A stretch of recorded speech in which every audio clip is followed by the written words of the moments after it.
ወዶችዬ የምወዳችሁ እንዴት አላችሁልን? ብዙዎቻችሁ ስትጠይቁት በነበረው አዲስ በወጣው አፊኒቲ ፊልም መተናል። እንደምትወዱት እርግጠኛ ነኝ። ነገር ግን እናንተ ያበረታታችሁን አይደለም። ለእናንተ ብለን አሉ የተባሉ ቆንጆ ፊልሞችን እየለቀቅን ነው። እባካችሁ እስቲ 40 ሺህ ያስገቡኝና ደስ ይበለኝ። ሰብስክራይብ ማድረግ እንዳትረሱ። ይበልጥኛል ለማበረታታት ደግሞ እንደተለመደው ቪዲዮቻችንን በቪፒኤን ብቻ ማየት ነው። ወደ ቪዲዮ። ሀገሪቷ ውስጥ አፊኒቲ የተባለ ቫይረስ ሙሉ ለሙሉ እንደተስፋፋ ዜናዎች እየተናገሩ ነበረ። ያ ቫይረስ ለብዙ አመታት ሲኖር ነበረ። እስካሁን ድረስ ግን ምንም አይነት መድኃኒት ሊገኝለት አልቻለም። በቫይረሱ የተያዙ ሰዎች ለሁለት ይከፈሉ ነበረ።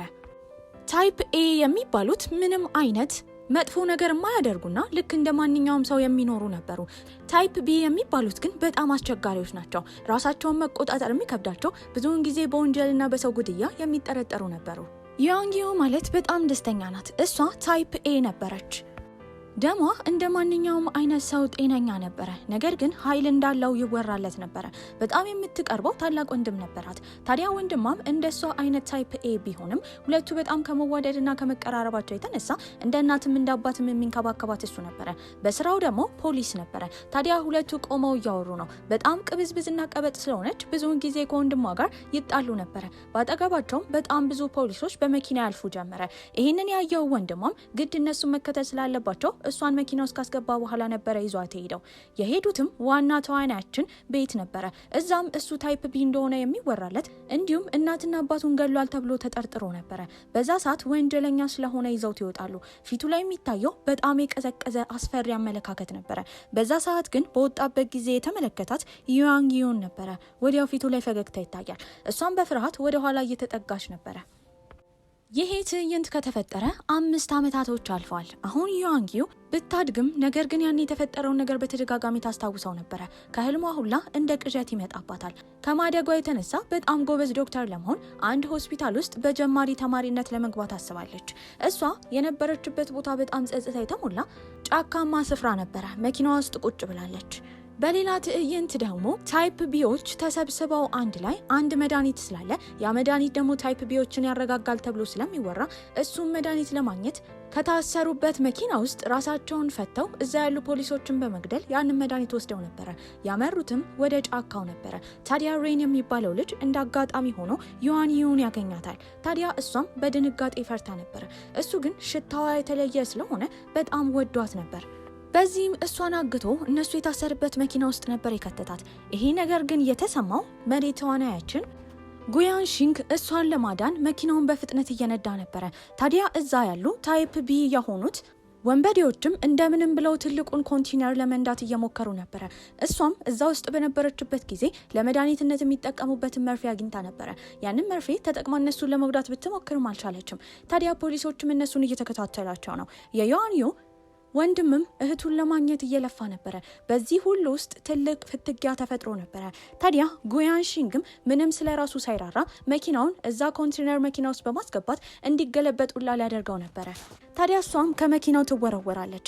ነገር ግን ጉያንጊዮ ከያዛት በኋላ ያላወቁት ህንፃ ውስጥ ነበረ ተወርውረው የገቡት። ልክ ስታየው በጣም ትደነግጣለች። ከ5 ዓመት በፊት ቤተሰቡን ገሏል ተብሎ የተጠረጠረውን ወንጀለኛ ፊት ለፊቷ ነበር ያየችው። በዚህም ምን መመለስ እንዳለባት ግራ ገብቷት ነበረ። ታዲያ እሱም ራሱን ሊስት ነበረ። ይሄንን ባየችበት ጊዜ አመልጣለሁ ስትል ከግድግዳ ጋር በመጋጨት ዩያንጊዮ እዛው ነበረ ራሷን የሳተችው። አሁን ያሉበት ጊዜ 2051 ነው። ብዙ ዶክተሮችና ተመራማሪዎች ይሄ ቫይረስ እንዴት መጥፋት እንደሚችል እርስ በርስ እየተወያዩ ነበረ። ነገር ግን ምንም መድኃኒት ሊገኝለት አልቻለም። በቀጣይ ቀን ዩያንጊዮ ራሷን ከሳተችበት በምትነቃበት ጊዜ እንደ ትላንትና ያየችው ጉያንሺንግ አሁን ዶክተር ነበረ። ሊያክማት እየሞከረ ነው። በዚህም ምግብ ተመግባ እንደነበረ፣ ያ ምግብ ደግሞ የተሰራው ከጅብ ጥላ ከተባለው መሽሩም እንደሆነና ያ መሽሩም መርዝ እንዳለው፣ በዚህ የተነሳ የማይሆኑ ነገሮችን እየተመለከተች እንደሆነ ነግሯት ነበረ። እሱን ስታየው ግራ ተጋብታለች። ያኔ ቤተሰቦቹን የገደለው ልጅ ይሆን እሱን የሚመስል ልጅ ልታውቅ አልቻለችም ነበር። አዳናት ግን እያመሰገነች ነበረ። እዛም ጓደኛዋ ነበረች። ጓደኛዋና እሷ እዚህ እሱ ይሰራበታል የተባለው ሆስፒታል ውስጥ በአዲስ ገቢነት መስራት ነበረባቸው። በዚህም እሱ ቦታውን እያሳያቸው ነበረ። አዳዲስ አስክሬኖች ለምርመራ እየመጡ ነው። እነዚህ አስክሬኖች ራሳቸውን በፍቃደኝነት ለምርመራ የሰጡ ሰዎች ከሞቱ በኋላ ነበር ወደ ሆስፒታሉ የሚመጡት። ይሄን በምታይበት ጊዜ እሷ ፈርታ ነበረ። በመቀጠል የሚያገኘችው ዳይሬክተር ነው። የሆስፒታሉ ዳይሬክተርም ራሱን ካስተዋወቀ በኋላ ሰላም ብሏቸው እሱ የሚሄድበት ቦታ እንዳለ ስልክ ተደውሎ ስለተነገረው ቦታውን ማስጎብኘቱን ለጓንሺንግ ከሰጠ በኋላ እሱ ሄዶ ነበር። ጓንሺንግም መጀመሪያ ለሷ ጓደኛ የምታድርበትን ዶርም ያሳያታል። በመቀጠልም ለዩዋንጊዩ ነበር ያሳያት። እሷም በሩን ዘግታ ልትሄድ ስትል ግን በሩ ነበር የከፈተው። በአይምሮዋ ሌላ ነገር ሲያደርጋት፣ ሲቀርባት፣ ባልተገባ መልኩ ሲመለከታት ትዕይንቶችን እየፈጠረች ነበር። እሱ ግን እንድትረጋጋ የበላችሁ ምግብ እንዲያደርጋት እንደሆነ በመናገር እሷ ክፍል ውስጥ ገብቶ እጁን መታጠብ እንደሚፈልግ ነበር የነገራት። አሁንም ግን የማይሆን ነገር እያየች ነበር። በዚህም እሷ ድሮ ላይ እሱ በታሰረበት ጊዜ አንገቱ ላይ ቢራቢሮ የምትመስል የሽታ ምልክት ነበረችው። በዚህም አሁን የኑሮው አይኑሮው ለማጣራት እሱ እጁን ለመታጠብ ሻወር ቤቱ ስለገባ ውሃ ነበር ላዩ ላይ ያደረገችበት። ላድርቅልህ በሚል ምክንያት ሸሚዙን ዝቅ እያደረገች ያንን ሽታ ምልክት ትፈልግ ጀመረ። ከተማሪ የማይጠበቅ ነገር አታድርጊ በቁጣ ነበር የተናገረው። እንደዛ ካላትም በኋላ ይወጣል። ታዲያ ወዲያው የደወለችው ለወንድሟ ነበረ። ድሮ ላይ በፖሊሶች ቁጥጥር ስር የዋለው ኤክሳይንዚ የተባለው ልጅ እንዴት እንደሆነ ትጠይቋለች። እሱም ለምርመራ ሆስፒታል ከገባ በኋላ እንደሞተ፣ አሁን በተደጋጋሚ ስለሱ ህልም እያየች እንደሆነ እንደሚያውቅ፣ ነገር ግን ልጁ ስለሞተ መጨነቅ እንደሌለባት ነበር ወንድሟ የነገራት። እንደዛ ብትባልም ቁርጥ እሱን የሚመስል ልጅ በዶክተር መልኩ ፊት ለፊቷ እያየች ስለሆነ የትኛውን ማመን እንዳለባት አላወቀችም። እሷም ከወንድሟ ጋር በነበረችበት ጊዜ ስልክ እያወራች እያለ የስልኳ ኔትወርክ አስቸግሯት ነበረ። በዚህም ኔትወርኩን ለማየት ወደ ሌላ ክፍል እየሄደች ነው። በዛ መሀል ግን የሆነ ድምጽ ትሰማለች። እሱን ለመስማት በሄደችበት ጊዜ የሆነ ሰው ነበረ ከኋላ ያዛት። እዛው ራሷን ትስታለች። ታዲያ ሰውየውም የለበሰው የታሳሪዎቹ የሚመስል ቀይ ልብስ ነበረ። በዚህም ሰውየው ታይፕ ፒ ወይም ብሌድ ተብለው የሚጠረጠሩ እነዛ ገዳይ የሆኑ ቫይረሶች ተጠቂ የሆነ ሰው ነበረ። ታዲያ እሱም ቀርቦ ያልተገባ ነገር ከመድረጉ በፊት ግን እሷን ለማዳን የመጣው ጉያን ነበረ። የኔ የሆነችን ሴት ማን ስለሆንክ ነው የምትነካው? ራሷን ከሳተችበት እስክትነቃ ግን በስስት እየተመለከታት ነው። ታይፕ ቢዎችን የሚስብ ለየት ያለ ጠረን ነበራት። በዚህ የተነሳ ራሱን መቆጣጠር ሁላ ከብዶት ነበረ። ራሷን ከሳተችበት ስትነሳ መጀመሪያ እሱን የጠየቀችው እንደ ቅድም አስክሬኑ ሲገባ የነበረውን ሰውዬ ከጀርባ ሲመታት እንዳየችው። ታዲያ አስክሬኖች ከሞቱበት እንደሚነሱ ነበር የጠየቀችው። እሱም ግራ ገብቶታል። ነገር ግን እንደዚህ አይነት ነገሮች ከዚህ ቀደም እንዳጋጠማቸው ነበር ሲነግራት የነበረው። እዛው ጥያቄና መልስ እያደረጉ ነበረ። ወዲያው መብራት ይጠፋል። በዚህም በድንጋጤ እሱን ነበር ያቀፈችው። ሁልጊዜ መብራት እንደሚጠፋ ጠይቋለች። እሱ ግን ይሄ ያልተገባ ነገር እንደሆነ ነበር የነገራት። ሁለቱም በፍርሃት እየሄዱ ነበረ። አንድ ዶክተር አጠገቡ ባገኘበት ጊዜ እላይ ክፍል ላሉ ሰዎች የተፈጠረውን ነገር እንዲያስረዳ ትዕዛዝ ሰጥቶት ነበረ። ቀስ ቀስ እያሉ ወደ ሌላ ቦታ ነበር የሄዱት። ቦታው ላይ የተለያዩ አልጋዎች አሉ። ይሄንን ያየው ጉያንሺንግም ሲነግራት የነበረው እዚህ ቦታ ላይ 100 በላይ አስክሬኖች እንዳሉ፣ አሁን ግን አንድም እንደሌለ ነበረ ሲነግራት የነበረው። በፍርሃት ታውጣለች። እየቀረቡ እያለ ግን ከአንዱ አልጋ ስር የሚንቀሳቀስ ነገር ነበር የሰሙት። ነገር ግን ዳይሬክተሩ ነበረ። እሱም የተፈጠረውን ነገር ያስረዳ ጀመረ። ታዲያ 2 አስክሬኖች እንደጠፉ ተነግሮት ወደ ላይ በወጣበት ጊዜ ሁሉም አስክሬኖች አንድ ባንድ ሲነሱ እንዳየ፣ እስክሪብቶ ወድቆበት ወደ አልጋ ስር እንደገባ ከዛ እንዳልተነቃነቀ ነበረ ሲያስረዳቸው የነበረው። እሷም የተፈጠረውን ነገር ሙሉ ለሙሉ እንዲያስረዳቸው ነበር የጠየቀቻቸው። ያኔ ዳይሬክተሩ ነገሩን ያስረዳት ጀመረ። ብሌድ ወይም ታይፕ ቢ የሚባሉት እጅግ በጣም አስፈሪ እንደሆኑ፣ እዚህ ሆስፒታል ውስጥ አስክሬናቸው ለምርመራ እንደሚመጣ፣ አሁን ግን እንዴት እንደሆነ ባልታወቀ ሁኔታ ሞታል ተብሎ የተጠረጠሩ የታይፕ ቢ ተጠቂዎች እየተነሱ እንደሆነ ነበረ ሲነግራት የነበረው። ታዲያ እነዚህ ታይፕ ቢዎች ህይወታቸውን ሙሉ በጣም አስፈሪና ሰውን የሚገሉ ሆነው እንደሚኖሩ፣ ለነሱ መድኃኒት እንዲሁም እነሱን ትንሽ ለማረጋጋት እንደ መድኃኒት ሆኖ የተገኘው ከታይፕ ኤዎች ጋር መጋባት እንዳለባቸው፣ የሚጋቡትም በኮንትራት አማካኝነት እንደሆነ፣ ታዲያ ከታይፕ ኤዎች ጋር ብዙ ጊዜ ባሳለፉ ቁጥር በሽታው እየተሻላቸው እንደሚመጣ በምርመራ እንዳረጋገጡ ነበረ ሲነግራት የነበረው። እዛ ቆመው እያወሩ ግን አንድ ድምጽ ነበር የሰሙት። እሱም የተኩስ ድምጽ ነበረ። ያ ቦታ በሚታይበት ጊዜ አንድ ዶክተር ከጋርዶች ጋር ቁጭ ብሎ ወሬ እያወራ ነበረ። በዚህም ሲያሾፍ የነበረው ስለ ታይፕ ቢ ተጠቂዎች ነበረ። እነሱ ልክ መድኃኒት እንደተደረገባቸው እየተንፈራፈሩ እያለቀሱ እንደሚለምኑ እየተናገረ እየተሳለቀ ነው። ያኔ ግን የጋርዶችን ልብስ የለበሰ ልጅ ይመጣል። እሱም በአፉ ሎሊፖፕ ይዞ ነበረ። ያንን ቀልድ መስማት ስለሚፈልግ እንዲደግምለት ነበር የጠየቀው። ያላወቁት ነገር ግን እሱ ታይፕ ቢ መሆኑን ነበረ። ወዲያው እዛው ሁሉም ላይ ነበር የተኮሰባቸው። ታዲያ እነሱም ቀስ ብለው ለመራመድ በሚሞክሩበት ጊዜ ገዳዩና ቡድኖቹ ከዛ እየወጡ ነበረ። ነገር ግን እንደ ድንገት የዩዋንጊዩ ሽታ ስለሸተተው እሷን ሊያገኛት ሲል ቶሎ ብሎ የመጣው ጉያን ነበረ። እሱም አፏን ይዞ ይደብቃታል። ዳይሬክተሩ ጓንዩና ዩዋንጊዩ አንድ ላይ በመሆን የሄዱት ወደ ካሜራ ክፍል ነበረ። ለታይፕ ቢ የሆኑት ቡድኖች ሊፍት ውስጥ እንደገቡ በተረዱበት ጊዜ ሊፍቱን ለመቆለፍ ቁልፉን ይፈልጉት ጀመረ። ነገር ግን ጭራሽ ቁልፉ ሊገኝ አልቻለም። በዚህም ግን እዛ ድምጽ እየተሰማ እንደሆነ እነዚህ ታይፕ ቢ ወንበዴዎች በቀላሉ አውቀው ነበረ። እነሱ ወደ እነሱ ከመምጣታቸው በፊት ዩዋንጊው ቀድማ ቁልፉን ማግኘት ችላ ነበረ።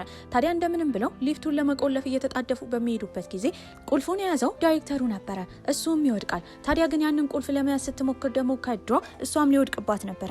በመቀጠል የያዘው ጉያን ነበረ። እሱም ለእሷ ያወረውርላታል። እንደምንም ብላ ሊፍቱን ቆልፋው ነበረ። የተረዱት ነገር ግን ለብዙ ሰዓት ያ ሊፍት እነዚህ ታይፕ ቢ የሆኑ ኃይለኛ ወንበዴዎችን ይዞ መቆየት እንደማይችል ነበረ። ከዛም ለማምለጥ ያስባሉ። በዚህም መከፋፈል ነበረባቸው። ጉያን የተናገረው ፎቅ 7 ላይ ያሉ አዲስ ገቢ ኢንተርኖችን ዳይሬክተሩና ዩዋንጊው አንድ ላይ ሆነው ማስጠንቀቂያ እንዲሰጧቸው ነበር የተነገራቸው። ነገር ግን ሰውየው ፈሪ እንደሆነ የተረዳችው ያንጊው እምቢ ብላ የሄደችው ከጉያን ጋር ነበረ። እሱም እዛ ኤሌክትሪኩን ከሰራ በኋላ ፌዴራል ፖሊሶች ወደዛ እንዲመጡ ምልክት ሰጥቷቸው ነበረ። ነገር ግን በምን ያህል ጊዜ ውስጥ ለእነሱ ምልክት እንደሚደርሳቸው አላወቁም ነበር። እሷም እዛ ሆና ልትረዳው እየሞከረች ነበረ። በተደጋጋሚ ግን እላዩ ላይ ዕቃ እየጣለችበት ነው። ይቅርታ ጠይቋለች። ታዲያ እሷ እዚህ እንድትቆይና ሌላኛውን ክፍል ሄዶ እንደሚያጣራ ይነግራታል። ለረጅም ሰዓት እየጠበቀችው ነበረ። እንደፈለጉትም ለፌዴራሎቹ ምልክት ተሰጥቷቸው ነበረ። ታዲያ እሱ እንዳልመጣ በተረዳችበት ጊዜ ትጨነቃለች። በሩን ከፍታ ስትወጣ ደግሞ ታይፕ ቢ የሆነ አንድ ሰውዬ ወደ እሷ እየመጣ ነበረ። ቶሎ ብላ ነበር የቆለፈችው። በፈራችበት ጊዜ ጉያን ነበር የመጣው። ታዲያ እግሯን ወለም ብላ ስለነበረ ያዝላታል። በዚህ አጋጣሚ ግን አንገቱ ላይ ያለውን ቀይ ምልክት ነበር ያየችው። እሱ እንደሆነ አረጋገጠች። በጣም ነበር የደነገጠችው። ቶሎ ብላ ጥላው ነበር የሄደችው። ታዲያ ሁለቱ መንገድ በለዩበት ጊዜ እሱ ወንበዴዎቹን ለመደባደብ ሲሄድ እሷ እንደምንም ብላ ለማምለጥ ነበር ያሰበችው። ተቀመጪ ካላት ቦታ በገመድ ወደ ታች ትወርዳለች። ነገር ግን ሰዎችን ደብድቦ ፊት ለፊት ተገናኝተው ነበረ። ልትወድቅ ስትል እላዩ ላይ ነበር የወደቀችው። ታዲያ እሱ እንደሆነ ብታውቅም ከዚህ ነገር ለመውጣት እርዳታ ያስፈልጋት ነበረ። ታዲያ ልብሷ እንደተቀደደ ባየበት ጊዜ የራሱን ኮት ሰጥቷት ነበረ።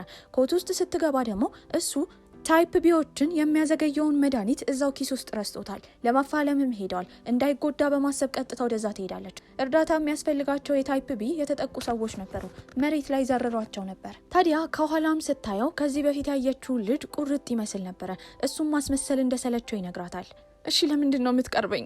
ቆይ ከኔ ጋር በግዴታ ኮንትራት ልትፈራረም ነው? ለዘላለም ሚስትህ ልሆን እኮ አልችልም።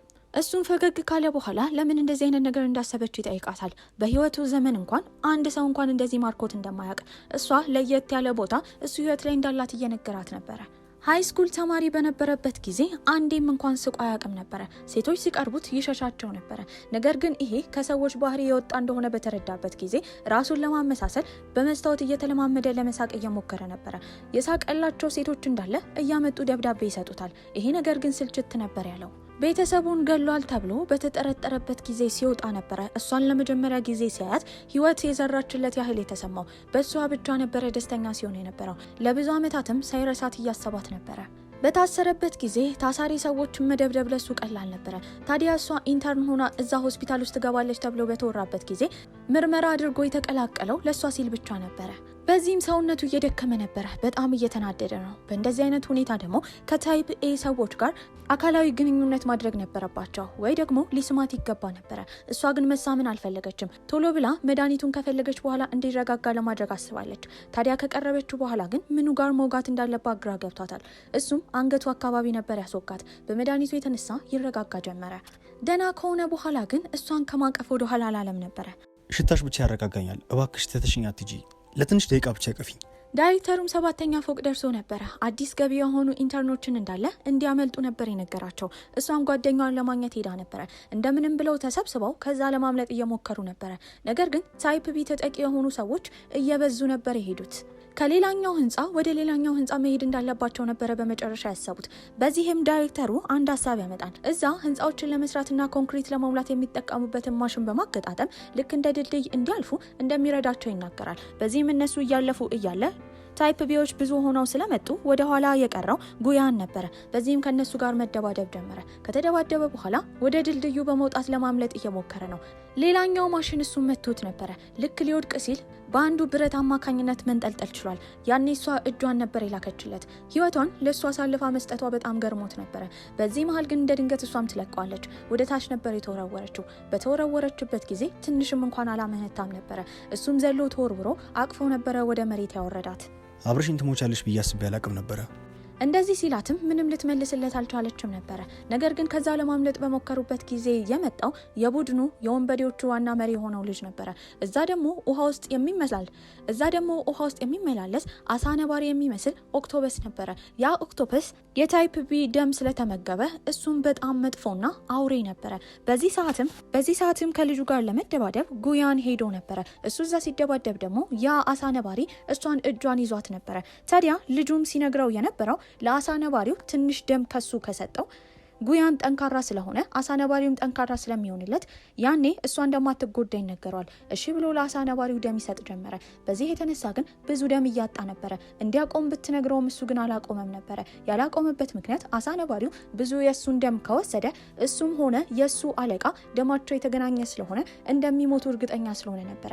ታዲያ ሁለቱን ከገደላቸው በኋላ እሷን ይዞ ከዛ ይሄዳል። በዚህ የተነሳ ግን እሱ ሰውነቱ በጣም ተዳክሞ ነበረ። ከቡድኑ ጋር አንድ ላይ ይገናኛሉ። ዳይሬክተሩ እሱ ታይፕ ቢ እንደሆነ ስለሚያውቅ ትተውት መሄድ እንዳለባቸው ለያንጊው እየነገራት ነበረ። እሷ ግን ጭራሽ እምቢ ትላለች። ለሱም ይሁን መድኃኒት እንደምታገኝ ነበር ስትናገር የነበረው። ዳይሬክተሩም 1 ሰዓት ብቻ እንደሚሰጣት ከዛ በኋላ ባቡሩን ተሳፍረው ከዚህ እንደሚወጡ ነበር የነገራት። እሱንም እንዲረጋጋ ግን እዛው ባቡር ውስጥ አስቀምጠውት ነበረ። ያኔ የመጣችው ዩያን የምትባለው ተማሪ ነበረች። ጉያንን እንደምትወደው ፊቷ ላይ ያስታውቅ ነበረ። እጇን በመቅረጥም ደሟን እንዲወስድ ነበረ ስትነግረው የነበረው። ደሟን ከወሰደ በመካከላቸው ቁርኝነት ይፈጠር ነበረ። በዚህ የተነሳ እሷን ሊወዳት ይችላል። ነገር ግን እሱ ባሸተታት ቁጥር ሽታዋን በጣም ጠልጦት ነበረ። ወዲያው ያንቃታል። ባነቃት ጊዜ እንዳይጎዳት ግን ወደ ውስጥ የገባችው ያንጊዩ ነበረች። ልክ የያንጊዩ ሽታ ሲመጣ እሷን ነበር ያቀፋት። ዩየን ከዛ ቦታ እንድታደርግለት እየጠየቃት ነበረ። እባክሽ ከዚህ ሂጂ። ቆይ ምን እያደረግሽ ነው? ምን ማለት ነው? እሱ ከኔ ጋር መሆን ብቻ ነው የሚገባው። አንቺ መሀላችን ልትገቢ እየሞከርሽ ነው? አይደለም። ሲቀጥል በእኔና በሱ መካከል ኮንትራት ተፈጥሯል። እሱ ከኔ የትም መሄድ አይችልም። እሷን ከዛ ልታስወጣት ችላ ነበረ። ነገር ግን በባሰ ቁጥር ጉያን ራሱ መቆጣጠር እየከበደው ነበረ። በተደጋጋሚ ይስማታል። እሷ በሸሸች ቁጥር ግን በመካከላቸው የሰውነት መነካካት መኖር ስለነበረበት እየሳማት ነበረ። ጭራሽ ሊያቆም አልቻለም። ከትንሽ ቆይታ በኋላ ግን ትገፈትረዋለች። ከዚህ በኋላ መድኃኒቱን እስካገኝ ድረስ እባክሽ እርጂኝ። ይኸውልህ አንድ ሀሳብ አለኝ።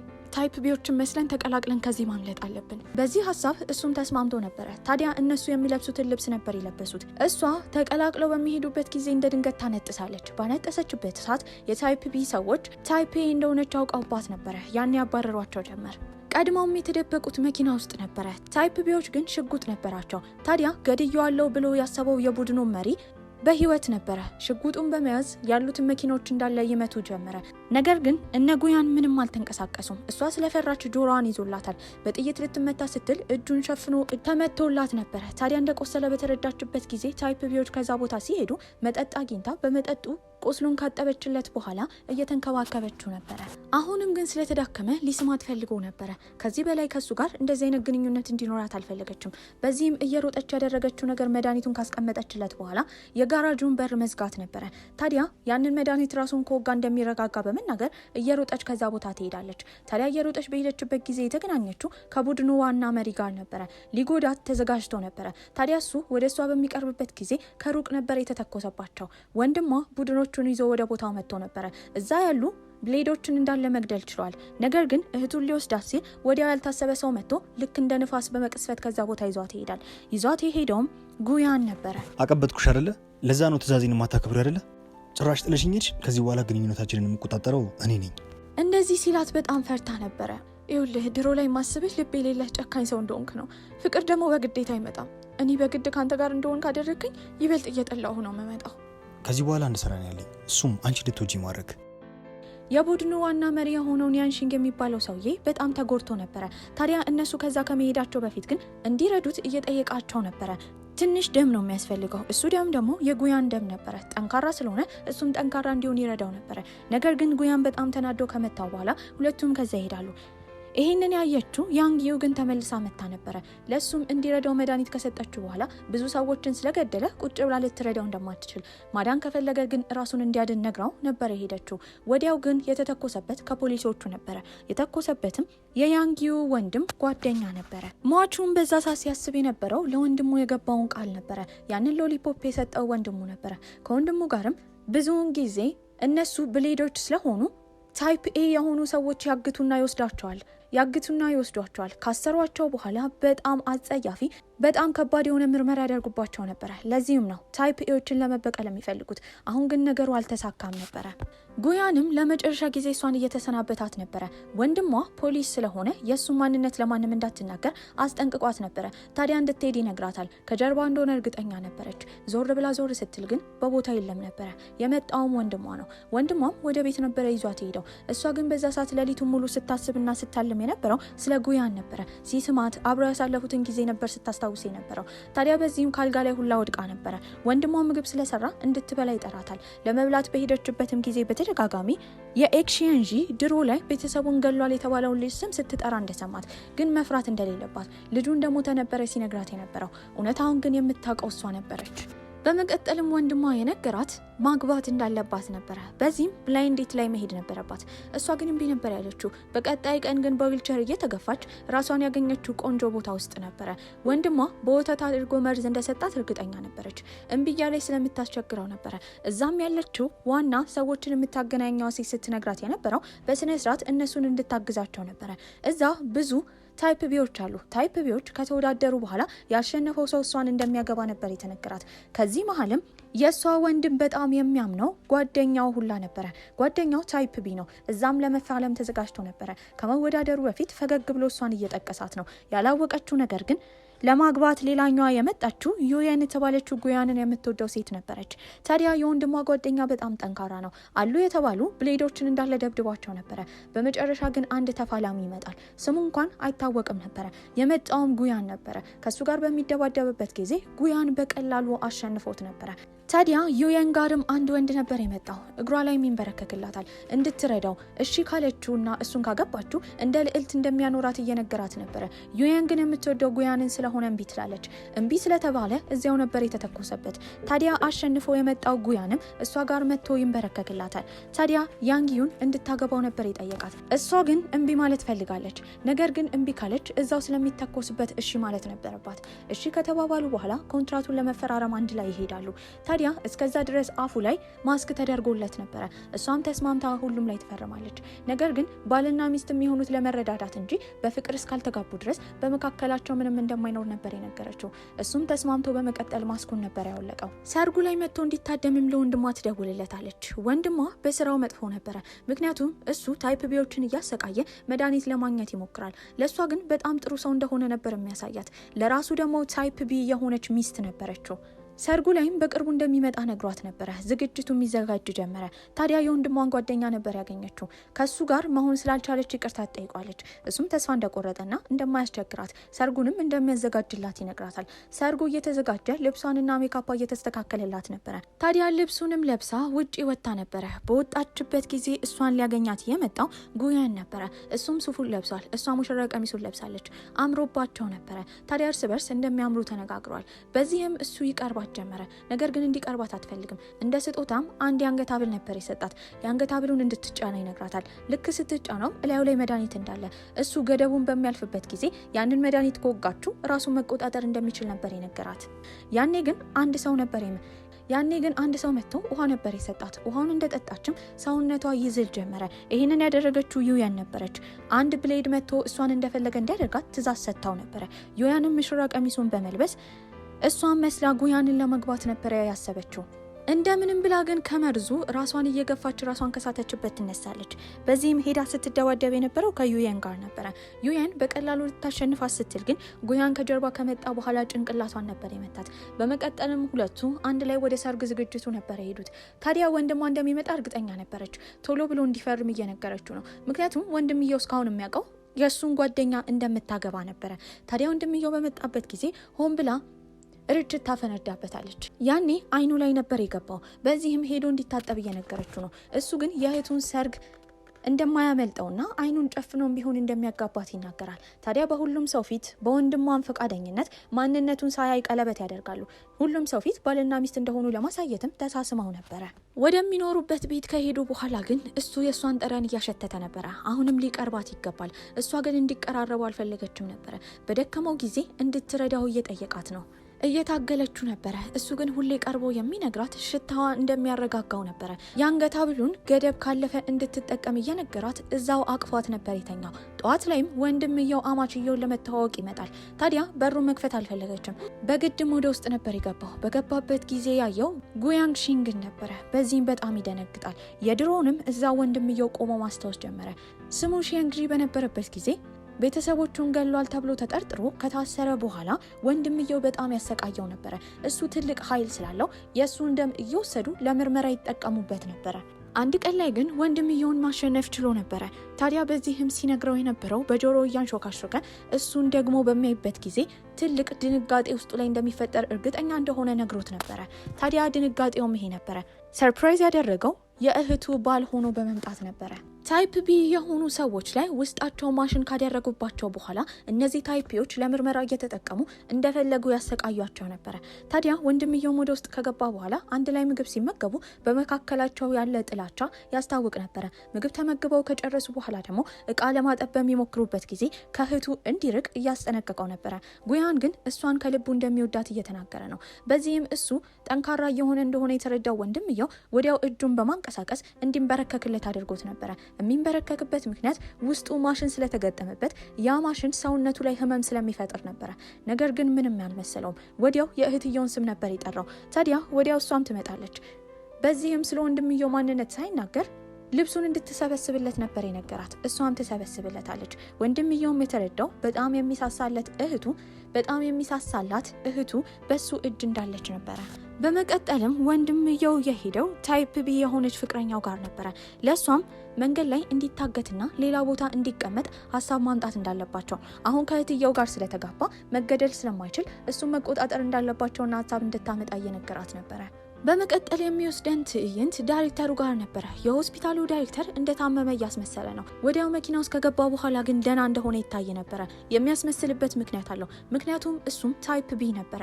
ጉያን ከእስር ቤት ባመለጠበት ጊዜ ያገኘው ይሄ ዳይሬክተር ነበረ። ታዲያ ሁለቱ ታይፕ ቢ ሆነው እንደምንም ብለው መድኃኒት አግኝተው ራሳቸውን ማዳን እንዳለባቸው አውርተው ተባብረው ይሰሩ ነበረ።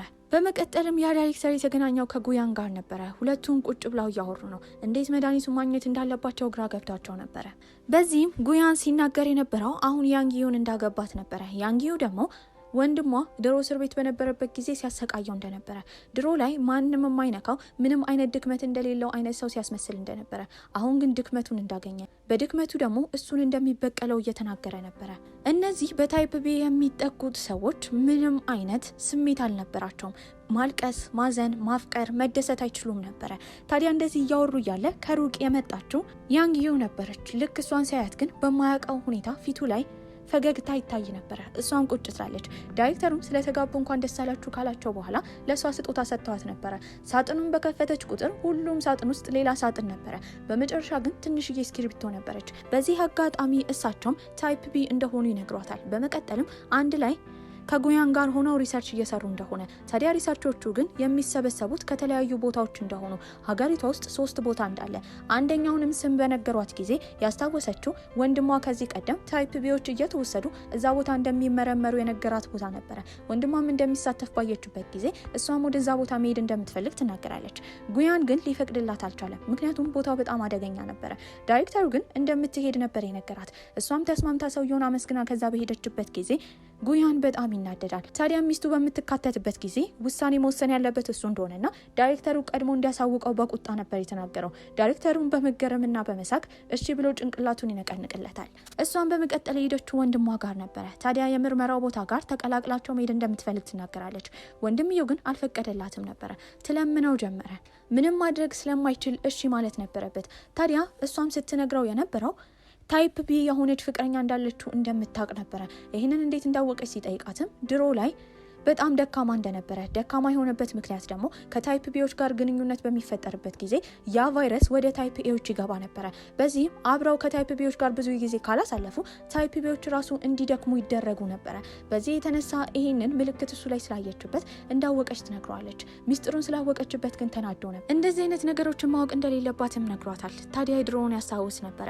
ታይፕ ቢዎችን ለመምረጥ ወደ እስር ቤታቸው በሄደበት ጊዜ አይኑ ላይ ልትገባ የቻለች ሴት አልነበረችም። ታዲያ በዛ ሰዓት ግን አንዲት ሴት ሁለት ሰዎች እያገለሏት ነበረ።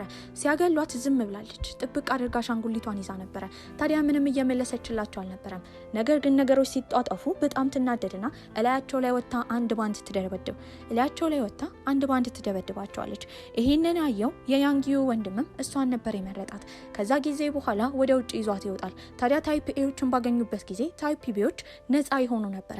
ነፃነቷን ሰጥቷታል። ነገር ግን ያን ያህል አይወዳትም ነበረ። ወደ ተባለው ምርመራ ስፍራም ከባሏ ጋር ሆና አንድ ላይ እየሄደች ነበረ። ታዲያ ለሱም ስልክ ይደወልለታል። የደወለለት ዳይሬክተሩ ነበረ። የነገረውም መድኃኒት ቦርሳ ውስጥ እንዳደረገለት ያ መድኃኒት ስሜቶችን እንዲያዳብርና የፍቅር፣ የደስታ እንዲሁም የሀዘን ስሜት እንዲያዳብር የሚረዳው መድኃኒት ስለሆነ በየጊዜው እንዲውጥ ነበረ ሲያስጠነቅቀው የነበረው። በመቀጠልም የሄዱት ወደ ባር ነበረ። እዛም ሄደው ይጠጡ ጀመረ። እሱ በጠጣበት ጊዜ ግን በጣም ይታመማል። እሷንም እንደታመመ በተረዳበት ጊዜ ወደ መኪናው እንድትሄድ ነበር የነገራት። ያኔ አስተናጋጁ ሽጉጥ ላዩ ላይ ነበር ያወጣበት። እዛ መጠጥ ውስጥ ታይፒዎች እንዲጠጡ የተዘጋጀ መጠጥ እንደሆነ መርዝም እንዳለው ልክ ታይፕ ቢዎች በሚጠጡበት ጊዜ ሰውነታቸው እንደሚዳከም ነበር ሲናገር የነበረው። እሱን እዛ ከመግደሉ በፊት ግን ፊታቸውን በጭንብል የሸፈኑ ብዙ ወንበዴዎች ይመጣሉ። ታዲያ በዚህም ያንጊዩንና ጉያንን ካሰሩ በኋላ ወደ አለቃቸው ነበረ ይዘዋቸው የሄዱት። ታዲያ አለቅየውም ጉያንን ባየበት ጊዜ ድሮ እስር ቤት ውስጥ ስሙ ሺያንጂ በነበረበት ሰዓት ይተዋወቁ ነበረ። አለቅየውን ሁላ መኖር እንዲፈልግ ያበረታታው እሱ ነበረ። እንዲያመልጡም የረዳው እሱ ስለሆነ ወዲያው እንዲፈቱ ነበር ያዘዘው። ከፈታቸውን በኋላ ከዚህ በኋላ ልክ እንደ ወንድሙ እንደሆነና ጉያን አለቃቸው እንደሚሆን ነበር የተናገረው። ነገር ግን በተደጋጋሚ ያንጊዩ እሱ ላይ ስትጣበቅ ያያል። ምኑ እንደሆነች በሚጠየቅበት ጊዜ በኩራት ጉያን የተናገረው ሚስቱ እንደሆነች ነበረ። ያኔ ሁሉም ጆሮአቸውን እንዲዘጉ አለቅየው ያዛቸዋል። ታዲያ እዚህ ያሉት እንዳለ ታይፕ ቢዎች እንደሆኑ ታይፕ ኤ እዚህ እንዳለች ባወቁበት ጊዜ ሊጎዷት ስለሚችሉ እንደ ሚስጥር መቆየት እንዳለበት ነበር የተናገረው።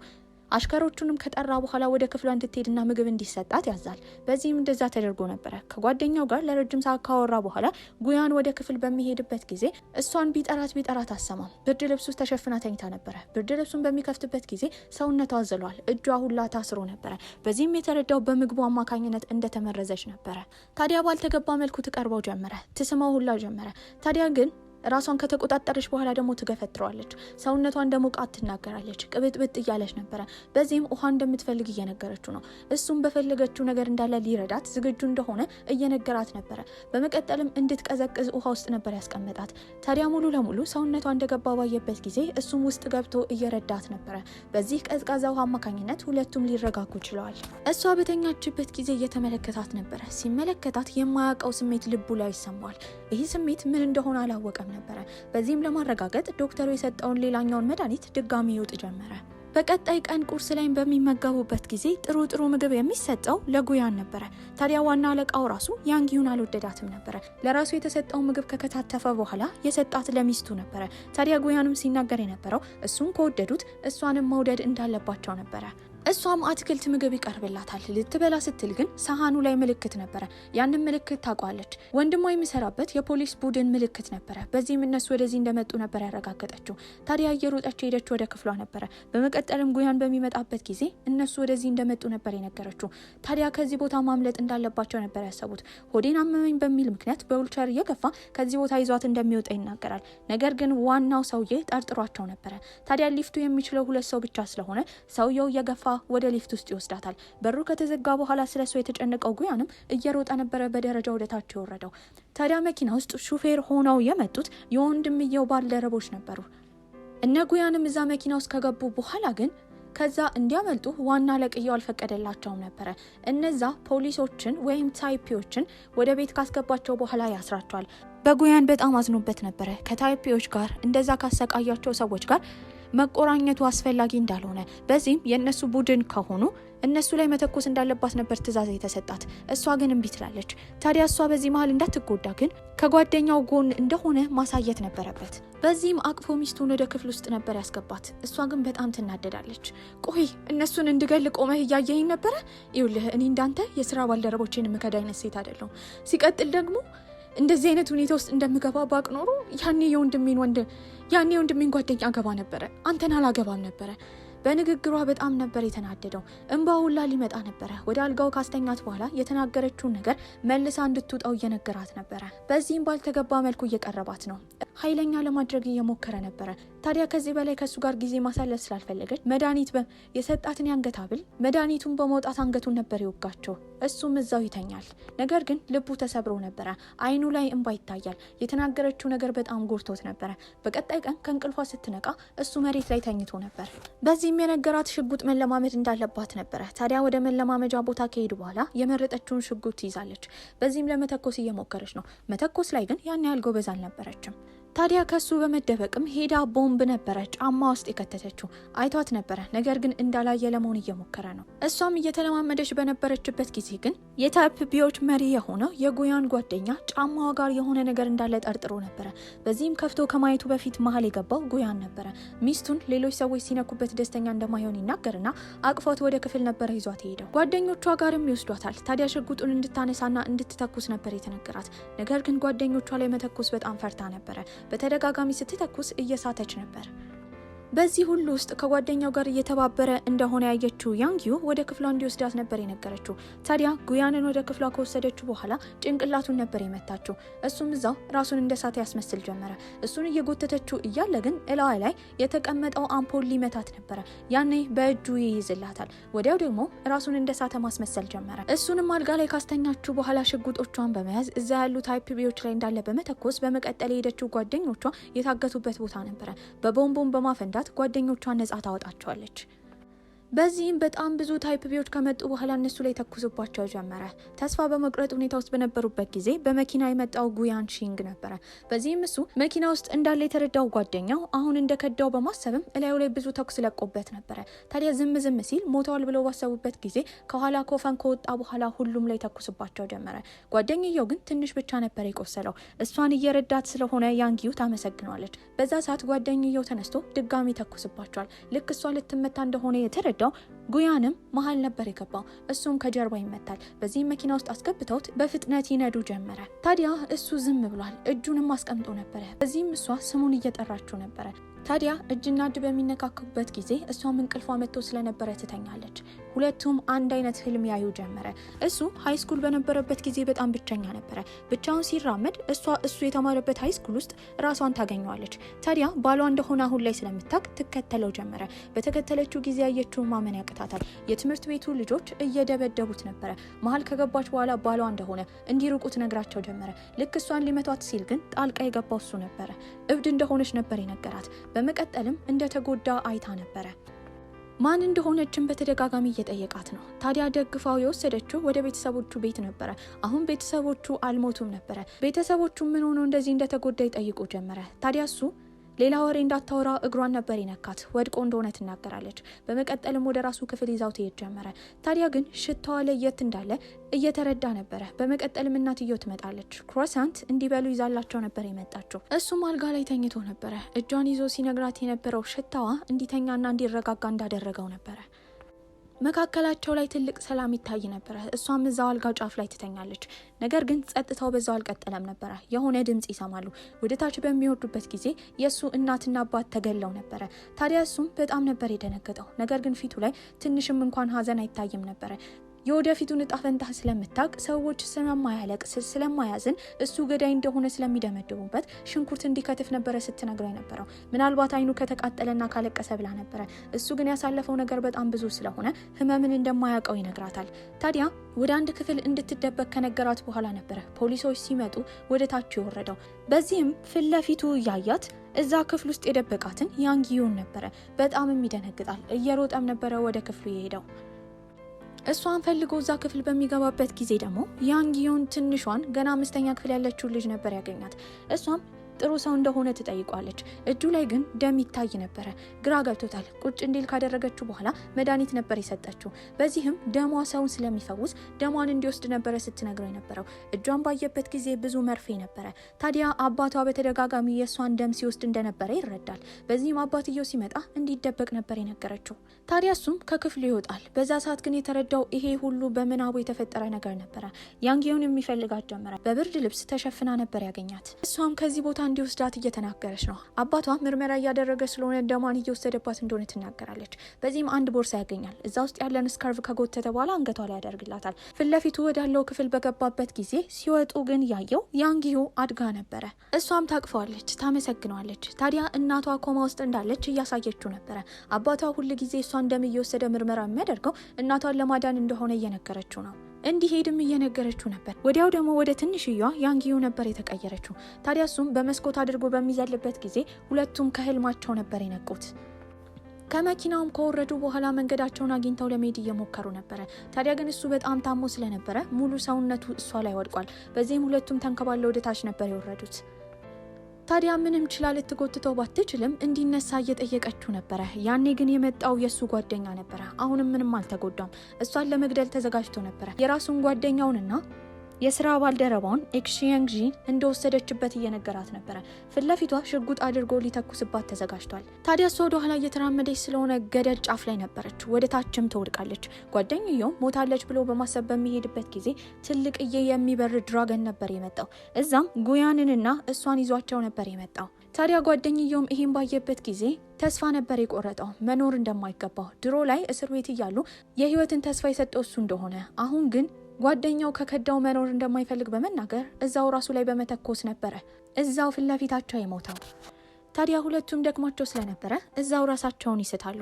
ታዲያ ያንጊዩም የነቃችው ወንድሟ አጠገብ አልጋ ላይ ተኝታ ነበረ። እሱም ብራስሌት ነበር የሰጣት። ከዚህ በኋላ የምትኖርበትን ቦታና አደጋ ላይ ስትሆን እሱ ያለው ሰዓት ላይ ምልክት እንደሚያሳየውና ያንን ሰዓት እንዳታወልቀው ነበር የነገራት። ታዲያ እሷም ስትናገር የነበረው ለወንድሟ ድራገን እንዳየች ነበረ። እሱም የድሮ ማስታወስ ጀመረ። ድራገኑ በዓለም ላይ የቀረው አንድ ብቻ ነበረ። ታዲያ ጉያን በዛ ሰዓት በጣም ጠንካራ ስለሆነ እስር ቤት ውስጥ ድራገኑና እሱ በደም ተዛምተው ነበረ። የሚታዘዘው ለሱ ብቻ ነበረ። በዚህም እሱ ከእስር ቤት ሲያመልጥ ድራገኑም እንደጠፋባቸው ነበር ሲያስታውስ የነበረው። በመቀጠልም እሷ ሄደችው ጉያን ጋር ነበረ። ታዲያ እሱም ድራገኑን ያሳያታል። በዚህም እዚህ የሚኖርበት ቦታ ስለሌለ ድራገኑ እንደሚደበቅ ነበር የነገራት። አብረው ጥሩ ጊዜ እያሳለፉ ነው። ከእሷ ጋር ሲሆን በጣም ደስተኛ ነበር። እሷም መንገድ ላይ እየተራመዱ ስለ አባቷ ትናገር ጀመረ። አባቷ ደም ውስጥ የነበረው ቫይረስ ታይፕ ቢ እንደነበረ፣ እናትየውን ለማዳን እንደሞከረ፣ ነገር ግን በአባትየው ጥፋት አማካኝነት ሁለቱም የመኪና አደጋ እንደደረሰባቸው፣ ወንድሟ ደግሞ ይሄንን በአይኑ እንደመሰከረ፣ በዚህም የተነሳ ወንድሟ ለበቀል ብሌዶችን ወይም ታይፕ ቢዎችን መበቀል እንደሚፈልግ፣ ለዚህም ፖሊሱን እንደተቀላቀለ እየተናገረች ነበረ። ታዲያ ይሄ አፊኒቲ ቫይረስ ቢጠፋ ደስቷ እንደሆነ እየተናገረች ነበረ። ለሱም ስጦታ እንዳላት በመናገር ኪሷን ስትፈትሽ ያንን ስጦታ ታጣዋለች። እየሮጠች ነበር የተመለሰችው። እሱም ከሩቅ ሆኖ እየተመለከታት ነበረ። ስልክም ይደወልለታል። የደወለለት ዳይሬክተሩ ነበረ። ሲነግረው የነበረው እንደባለፈው የሰጠው መድኃኒት ውስጥ የነበረው ስሜትን የሚያዳብርበት መድኃኒት ሳይሆን ተሳስቶ በቫይታሚን እንደቀየረው ነበር የነገረው። እሱ ግን አሁን እያለቀሰ እየሳቀ የፍቅር ስሜት እየተሰማው ነው። ይሄ የሆነው በመድኃኒቱ አማካኝነት ሳይሆን በያንጊዩ አማካኝነት እንደሆነ ነበር የተረዳው። እዛው እያያት ስቅስቅ ብሎ ያለቅስ ጀመረ። በዚህም እየሮጠ ካቀፋት በኋላ ይስማታል።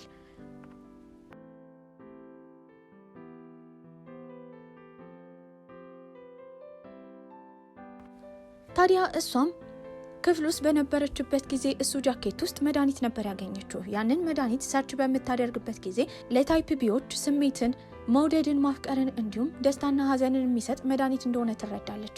በዚህም በጣም ነበር የተናደደችው። እስካሁን ጉያን ከእሷ ጋር የነበረው በመድኃኒቱ አማካኝነት እንጂ እውነት አፍቅሯት እንዳልሆነ ነበር ያሰበችው። ታዲያ ትተኛለች። ስትነቃም መናገር ከብዷት ነበረ፣ መንቀሳቀስም ከብዷታል።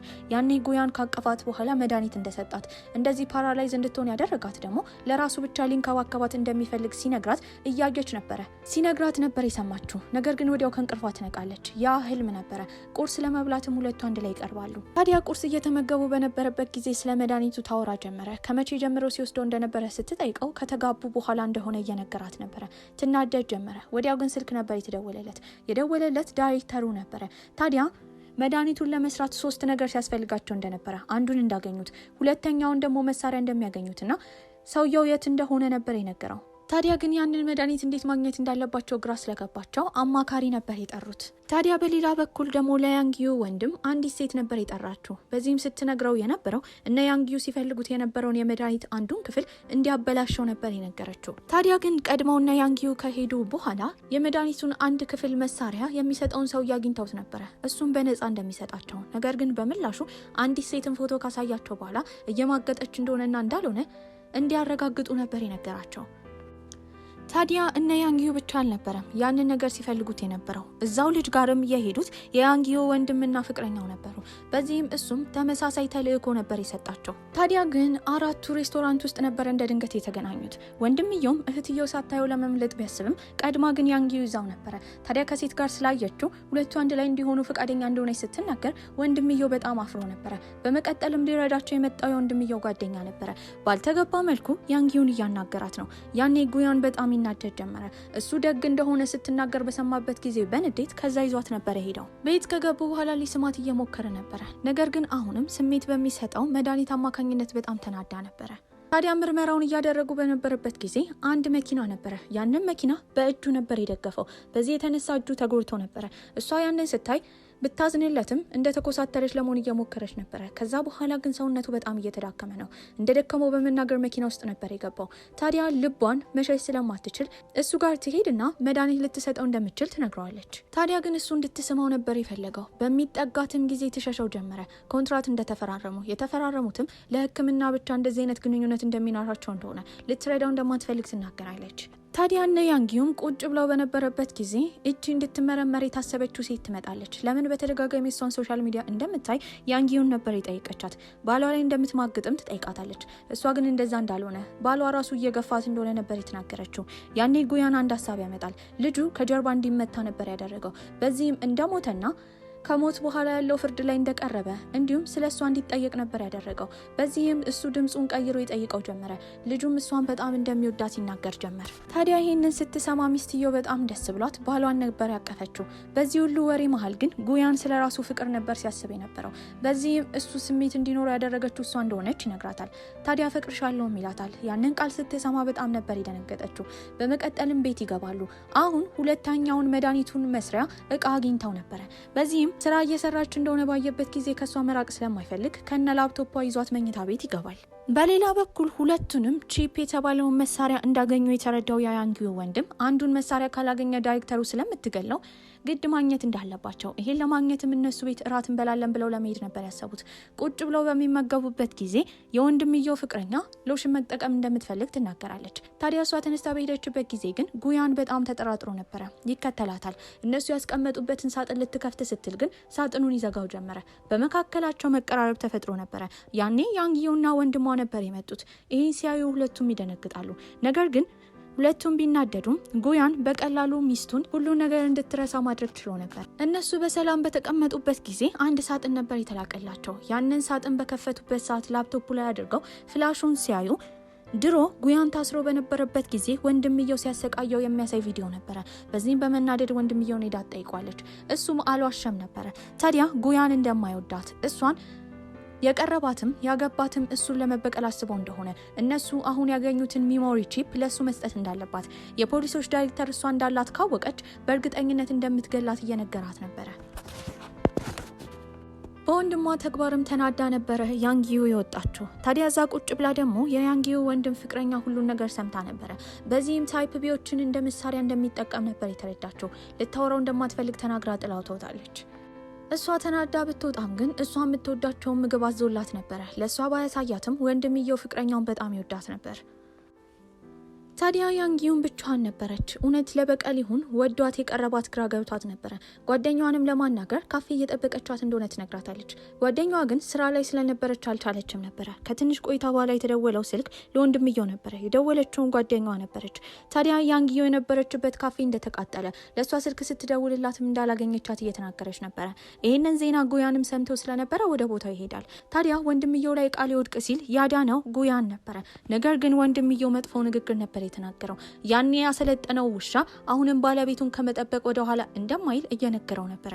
በዚህም የተናደደው ጉያን የሱ ውሻ እንዳልሆነ፣ ታዲያ ውሻ መሆን ካለበትም ለእህቱ ያንጊዮ እንደሚሆን ነበር ሲናገር የነበረው። ለሚያፈቅራት ሚስቱ ለሱ እህት ያንጊዮ ውሻ እንደሚሆናት ነበር ሲናገር የነበረው። ወንድምየው ወደ ቤቱ በገባበት ጊዜ ፍቅረኛው እየጠበቀችው ነበረ። ለሷ የገዛላትን ኬክ አይታ ይቅርታ አደርጋለት ነበረ። በሌላ በኩል ለጉያን ግን ቤት መሄድ በጣም አዘን ነበረ። ያንጊዮ እቃዋን እየሰበሰበች ነው። ታዲያ በመጨረሻ እውነቱ እንዳወቀችና ለበቀል እንዳገባት እየነገረችው ነበር። በጣም ይናደዳል። ይሄ ሁሉ ካደረገላት በኋላ እንዴት እንደዚህ እንደምትል። ታዲያ እውነት ወንድሟን መጥላት እንዲያቆም ከፈለገች በጣም እንድታፈቅረውና ውስጡ ያለውን የበቀል ስሜት እንድታጠፋለት ነበር የተናገረው። እንደዛ ተናግሮ ሲሄድም ከኋላ ታቅፏለች። ታዲያ እሷም ይቅርታ አድርጋለት ነበር። ያን ቀን አብረው እንዲያድሩ ፈልጋለች። ምክንያቱም ሙሉ ለሙሉ ኮንትራታቸው የሚሳካው አብረው ባደሩበት ቀን ነበር። ነገር ግን ያንን የምታደርገው ወንድሟን ለመጠበቅ እንደሆነ የተረዳው ጉያንም ዝም ብለው መተኛት እንደሚችሉ እሱ የሚፈልገው ልቧን ብቻ እንደሆነ ነበር የነገራት። በቀጣይ ቀንም የወንድምየው ጓደኛ በጣም በከባድ ሁኔታ ተጎድቶ ነበረ። ብዙ ሲረም ለማድረግ ወደ ሰውነቱ ቢያስብም ጭራሽ ሊሳካለት አልቻለም። ግድ ታይፕ ኤ የሆነች ፍቅረኛ ማግኘት ነበረበት። ታዲያ ራሱን ለማረጋጋት በወጣበት ጊዜ ያገኛት ያንጊዩን ነበረ። እንደ አጋጣሚ ሆኖ ደግሞ እጇ ተቆርጦ ነበረ። ደሟን ለመውሰድ ፈልጎ ነበረ። ፍርሃቷን ባየበት ጊዜ ግን ራሱን ያቆማል። በዚህም የቁስል ፕላስተር ነበር የጠቀለለላት። የፖሊሶቹ ዋና ዳይሬክተር የሆነችው ሴት ወንድምየውን ነበር የጠራችው። በዚህም አሁንም ቺፑን እንዲያመጣ ነበር የጠየቀችው። ያ መሳሪያ እህቱ ጋር እንዳለ መናገር አልፈለግ፣ ምክንያቱም ጉዳት ሊደርስባት ይችላል። ታዲያ እሱ እንደዛ ተናግሮ ከወጣ በኋላ ግን የመጣችው የእሱ ተላላኪ ነበረች። ለዋና ዳይሬክተሯም ሁለቱም መሳሪያ ያለው ያንጊዩ ጋር እንደሆነ ነበር የነገረቻት። ወዲያው ያንጊዩ በቁጥጥር ስር እንድትውል ነበር ያዘዘችው። የተላከችውም ያቺ ተላላኪ ነበረች። በሌላ በኩል እነ ያንጊዩ ጋር የወንድምየው ጓደኛ ሶስተኛው ማይክሮቺፕ የት እንዳለ ስለሚያውቅ ይዟቸው ወደ ቦታው ሄዶ ነበረ። ታዲያ እዛም በነበሩበት ጊዜ ለማሸነፍ ግድ ቦክስ ተጋጥሞ ያሸነፈው ሰውዬ ያንን ማግኘት ነበረበት።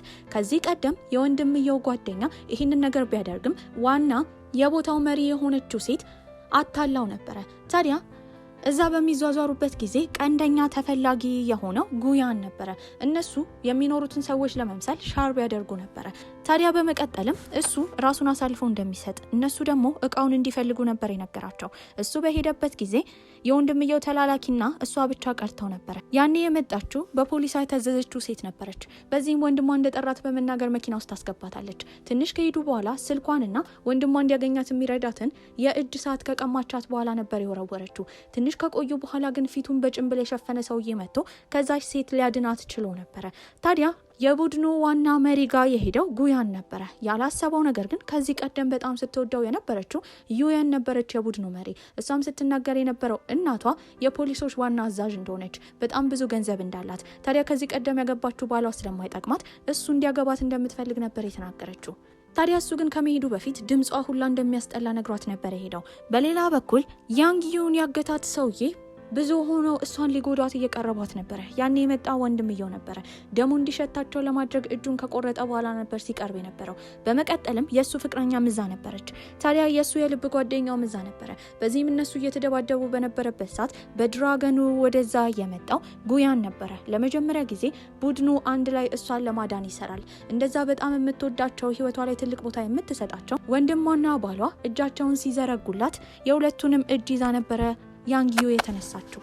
ታዲያ ሁለቱ ባልና ሚስት ከሄዱ በኋላ የቀረው ወንድምየውና ፍቅረኛው መሄድ ያለበት ቦታ እንዳለ፣ ታዲያ ከ6 ሰዓት በፊት እንደሚመጣና ልደቷ እንደሚያከብርላት ቃል ገብቶላት ነበረ። ነገር ግን እሱ በሄደበት ጊዜ የፖሊሶቹ ዋና አዛዥ እሷ እንድትገደል አድርጋ ነበረ። እሱ በመጣበት ሰዓት ክፉኛ ቆስላለች። ልደቷንም ካከበሩ በኋላ እዛው እጁ ላይ ነበር የሞተችው። የተፈጠረውን ነገር አላወቁም። እነሱ ጥሩ ጊዜ እያሳለፉ ነበረ። በመቀጠልም ወንድሟን ለማግኘት ትሄዳለች።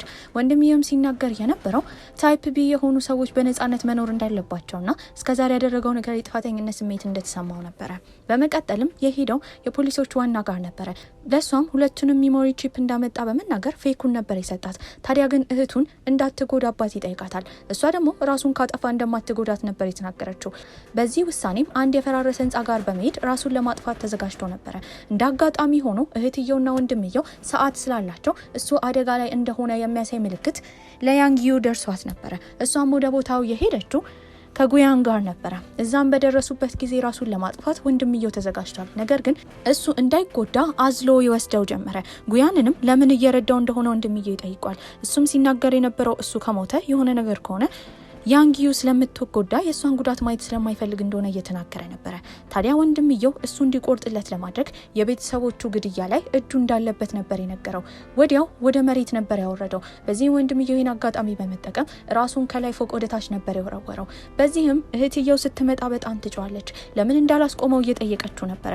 ታዲያ እሱም ሲነግራት የነበረው መጨረሻ ላይ የነገረው ታሪክ በጣም ከባድ እንደሆነ፣ ወንድሟን ረስታ አንድ ላይ እንዲኖሩ ነበር የጠየቃት። በንዴትም በጥፊ ትመታዋለች። መቼም ቢሆን ከደምና ከስጋዋ እንደማታስበልጠው በመናገር እየሮጠች ወንድምየው ጋር ነበር ሄደችው። ታዲያ ከቦምቡ ፍርስራሾች መካከል እሷ ላይ ሊወድቅባት ሲል እሱ የሚያዘው ድራገን መጥቶ ነበር የሸፈናት። ቤትም በሄደችበት ጊዜ ወንድምየው ጓደኛ መጥቶ ይነግራታል። ከመጀመሪያው ወንድምየው ራሱን ለማጥፋት እንደሞከረ፣ ከመጀመሪያው ወንድምየው ራሱን ለማጥፋት ሀሳብ እንዳለው፣ ይሄም የሆነበት ምክንያት በጣም የሚወዳት ፍቅረኛው ስለሞተችበት እንደሆነ፣ ነገር ግን ነገሩን አስተካክሎ መሞት ስለሚፈልግ ስለ ዳይሬክተሯ ወንጀል የሚያሳዩ የተለያዩ ነገሮችን እንደመረመረ፣ ለእሷም የሚሆን ደብዳቤ እንዳስቀመጠላት ነበር የነገራት። ወንድምየውም ደብዳቤው ላይ እሷና ባሏ ጉያን በሰላም እንዲኖሩ እሱ መሞት እንደነበረበት ነበር የነገራት። ተደብቆን ጉያን ሁሉን ነገር ሰምተው ነበረ። ታዲያ ይህን ሁሉ ነገር ብትሰማ ግን በጣም አዝና ነበረ። ታዲያ በመቀጠልም የሰማችው ነገር የጉያንን ቤተሰቦች ያስገደለችው የፖሊሶቹ ዋና ዳይሬክተር እንደሆነች ነበረ። ታዲያ እሷም ይህን ሁሉ ታሪክ ብትሰማ ወንድምየው ለተሳተፈበት ወንጀል የእሱ ቤተሰቦች የሞቱት ወንድምየው እጁ ስላለበት አብረው መኖር እንደማትፈልግ ነበር የነገረችው። እሱ ግን ሊፈቅድላት አልቻለም። የቤቱን ቁልፎች እንዳለ ቀይሮ ነበረ። እንደማትወጣ ነበር ሲነግራት የነበረው። አጠገቧ ሆኖ በቻለው መጠን ሊንከባከባት ይፈልግ ነበረ። በሸሸችው ቁጥር እሱ ይቀርባት ነበረ። ታዲያ ምግቡን ለመብላት አቆመች። አልሰማህም ትለው ጀመረ። በዚህም የተነሳ ዛሬ ምግብ ከበላች 1 ደቂቃ እንደሚሰጣት፣ እጁ ላይ ያለውን ቁልፍ መውሰድ እንደምትችል ይነግራታል። ትንሽ ከጎረሰች በኋላ ቁልፉን ለመውሰድ ብትሞክር አልተሳካላትም ነበረ። ወዲያው እሱ ስልክ ተደውሎለት ከዛ ነበር የወጣው። ታዲያ የወንድሟንም ስልክ በጎረጎረችበት ጊዜ ያስተዋለችው ከዚህ ቀደም እሱ ጉያን እስር ቤት በነበረበት ጊዜ ሲያሰቃየው የሚያሳየውን ቪዲዮ የላከላት ወንድምየው ነበረ። ማንነቱን እንድታቅ ስለፈለገ ነው። ይሄን ባየችበት ሰዓት ተስፋ ትቆርጣለች። ወዲያው የቤቱን ጋዝ በማብራት ራሷን ለማጥፋት ተዘጋጅታ ነበረ። ወደዛም የመጣው ጉያን ነበረ። እንደምንም ብሎ ሊያድናት ይሞክራል። ደሙን ሁላ ሰጥቷት ነበረ። ነገር ግን እሷ ያለችበት ሁኔታ መንቃት አልፈለገችም። ከኮማ መንቃት ስላልፈለገች አይምሮዋ ሊታዘዛት አልፈቀደም ነበረ። በቻለው መጠን ህልሟ ውስጥ ለመግባትና ልክ እንደ ድሮ አብረው እንዲኖሩ ለማድረግ እየሞከረ ነው። እሷ በኮማ ህይወቷ ውስጥ ደህና ነበረች። ሰላማዊ ህይወት እየኖረች ነው። ደስተኛ ነበረች። በመጀመሪያው ከዛ ይዟት ሊወጣ አልቻለም ነበረ። ታዲያ እሱም ተመልሶ ከህልሙ ይነቃል። ታዲያ እሷ ህልሟ ውስጥ መቆየት የምትፈልግ ከሆነ እዛው አብራት ሊኖር ዝግጁ እንደሆነ እየተናገረ ነበረ። በዚህም እንደምንም ብሎ በህልሟ እሱ ሲሞት እንዲታያት በማድረግ ከዛ ሊያነቃ ችሎ ነበረ። ወዲያው እንደናፈቀችው እየነገራት ነበር። ነገር ግን አሁንም አብረው ለመሆን ፈቃደኛ አልነበረችም። በዚህ ሁሉ ጉዞ ውስጥ ከሱ ለመለየት ነበር ያሰበችው። ታዲያ ለሷ ብሎ የቻለውን ሁሉ አድርጎ ነበረ። ታዲያ ከሱ ከተለየች 1 ዓመታት ያልፋሉ። የሚወዷት ወንዶች እንዳለ የፍቅር ጥያቄ በሚያቀርቡላት ጊዜ ፍቅረኛዋ መስሎ ሲያስመስልላት የነበረው የወንድሟ ጓደኛ ነበረ። እሱ ግን የእውነት ወዷት ነበረ። ነገር ግን እሷ ስትናገር የነበረው አሁንም ባለትዳር እንደሆነችና ከባሏ መራቅ እንደማትችል ነበረ። በዚህ ሁሉ ጉዞ ውስጥ ግን 3ኛውን ቺፕ አሁንም እየፈለገችው ነበረ። በመጨረሻም የት እንዳለ ታረጋግጣለች። ትንሽዬ መንፈሶች ያሉባት ከተማ ውስጥ እንደሆነ ነበር የሰማችው። በዚህም ደላላ ይዟቸው እንዲሄድ ነበር ያደረጉት። መንገድ ላይ በነበሩበት ጊዜ ስልክ ይደወልለታል። ደላላውም የተደወለለት ከፖሊሶቹ ዋና አለቃ ነበረ። እሷም ያንን ቦታ ፈልጋው ነበረ። ነገር ግን 2 ሰዎችን ለማስጎብኘት ይዞ እየሄደ እንደሆነ በሰማችበት ጊዜ በእርግጠኝነት እነ ያንጊዩ እንደሆኑ በማሰብ ሰዎችን ወደዛ ልካ ነበረ። ታዲያ እነሱን ሊያድናቸው በድብቅ የመጣው ግን ጉያን ነበረ። በቻለው መጠን ሁሌ ይከታተላት ነበረ። ከዛ ያዳናት እሱ እንደሆነ ፊቱን እንኳን ሳታየው ተሰምቷት ነበረ። ታዲያ አሁን ከሷ ስለተራራቀ ሰውነቱ በጣም እየደከመ ነበረ። በዚህም መደባደብ ከነበረበት ብሌዶች 1-2 ከመታ በኋላ አንደኛው ግን እሱን ሊገለው እየቀረበው ነበረ። ያኔ እሷ ከጀርባ ነበር የመታችው። ሰውነቱ በጣም ተዳክሟል። ወደ ተባለው ከተማ ይሄዳሉ። ታዲያ ግን እዛ መንፈስ እንደሌለ ማረጋገጥ ችለው ነበረ። ምክንያቱም ሁል ጊዜ ልብስ ለብሳ የምትመጣው የምትበር እንስሳ ነበረች። ታዲያ እሷና እሱ ስለተራራቁ እሱ ብቻ አይደለም የሚጎዳው፣ እሷ ራሱ እየተጎዳች ነበረ። በየጊዜው እየቀረበ ደም ይሰጣታል። የሆነ ሰው እየረዳት እንደሆነ ብታስብም የወንድምየው ጓደኛ ግን እየረዳት ያለው ጉያን እንደሆነ እንድታስብ አያደርጋትም ነበረ። ሁለቱ ሲቀራረቡ ደግሞ ጉያን በጣም ይናደር ነበረ።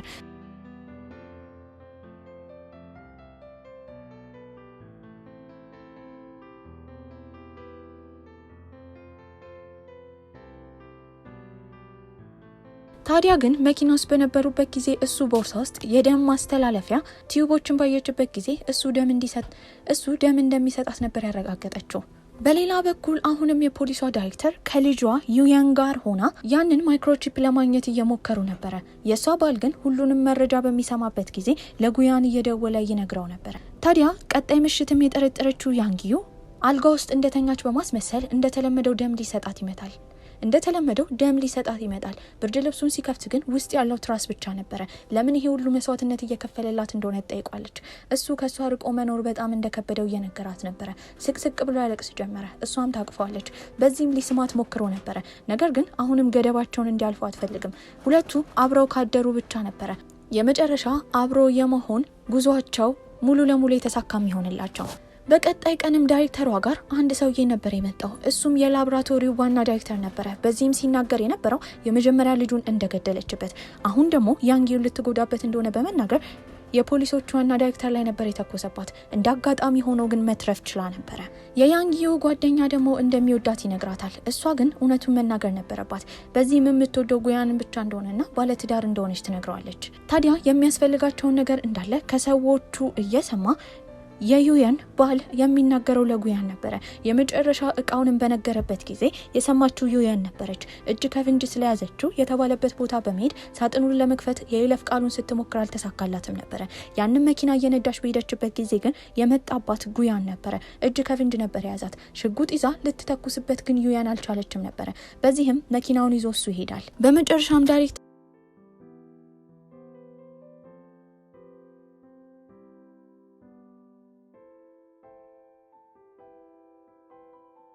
ሙሉ ለሙሉ በፖሊስ ቁጥጥር ስር ውላ ነበረ።